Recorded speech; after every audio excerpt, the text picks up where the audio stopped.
চারদিকে নাচ গান আনন্দে মেতে উঠেছে এই আসর। কি হতে যাচ্ছে এখানে? আসসালামু আলাইকুম এভরিওয়ান, সবাই আশা করি ভালো আছেন, আমিও ভালো আছি। আজ একটা স্কুলের ক্লাস পার্টির অনুষ্ঠান, যেখানে আমি দীর্ঘদিন ছিলাম কর্মরত, বাট এখন আর সেখানে নেই।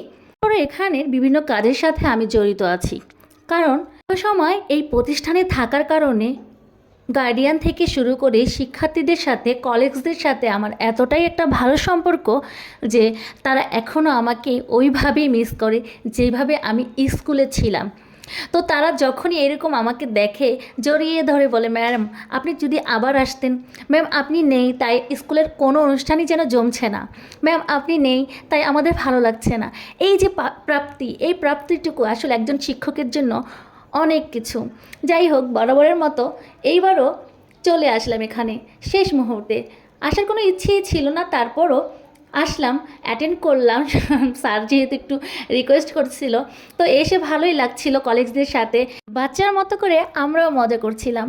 চারোদিকে দেখছি, যেদিকেই তাকাচ্ছি স্টেজ পারফরমেন্স চলছে, ওইদিকে বাহিরেও দেখি বাচ্চারা এমনভাবে নাচানাচি করতেছিল। আরে বাবা, আজকে মনে হয় তাদের ঈদের দিন। সারা বছরের ক্লান্তি শেষে বছরে একটা দিন আসে, যেই দিনটা তারা খুব মজা করবে, যেই দিনটা সবাই একত্রিত হবে, সবাই মিলে একটু নাচ গান আনন্দে মেতে উঠবে। সেই দিনটাই হলো ক্লাস পার্টি। সবাই একসাথে জড়ো হয়েছে, এইভাবে সবাই একসাথে থেকে পরিবারের মতো করে যদি যে কোনো মানে অনুষ্ঠানে অ্যাটেন্ড করে, আমার মনে হয় যে তাদের আনন্দটা দ্বিগুণ পরিমাণে বেড়ে যায়।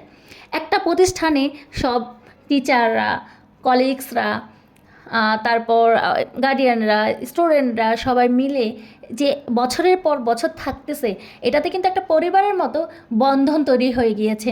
তাই তারা যখন একসাথে হয়, বিয়েবাড়ির চাইতে কোনো অংশে মজা মনে হয় না, কম হয়। এই নাচটা দেখে কি মনে হচ্ছে আপনাদের? কোন গানের নাচ হতে পারে এটা? একটু কমেন্ট করবেন। মেয়েদের চাইতে ছেলেরাও কোনো অংশে কম নয় নাচে গানে, তাদেরও কিন্তু অনেক অনেক বেশি পরিমাণে রয়েছে।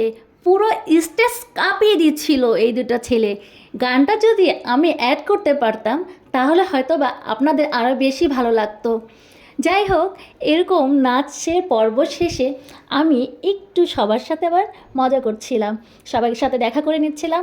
স্টুডেন্ট কত বড় হয়ে গিয়েছে দেখেই সামনে চলে আসলো। সেটাই বলছিলাম যে ম্যামের চাইতে স্টুডেন্ট কত বড় হয়ে গিয়েছে। এই বাচ্চাগুলোকে না সেই ছোট থাকতে আমি পেয়েছি, হাতে কলমে অ আ শিখিয়েছি, তারা আজ কত বড় হয়ে গিয়েছে। ওই তো চলে আসলো এখন আরও একটা আনন্দ ঘন মুহূর্ত, কেক কাটা, যেটা ক্লাস পার্টির মূল বিষয়। তো সবাই মিলে কেক কাটছিল, সেখানে আমিও একটু চলে গেলাম। যিনি পরিচালক, তার মেয়ে সেই শুরু থেকে আমার হাত ধরেই ছিল। তো ওকে স্টেজে উঠাবো, কিন্তু ও আমাকে ছাড়া যাবে না। তো সবার সাথে আমিও স্টেজে উঠে গেলাম কেক কাটার জন্য, আর ওকে নিয়ে একটু মজা করছিলাম। তো সবাই একে একে করে কেক কাটছিল, আর কি আনন্দ দেখেন, এত বেশি পরিমাণে লাফালাফি করছে, কি শান্তি। এগুলো দেখলে আসলে না নিজ চোখে অনেক বেশি ভালো লাগে। কাটলেই হবে, কেক কি খেতে হবে না?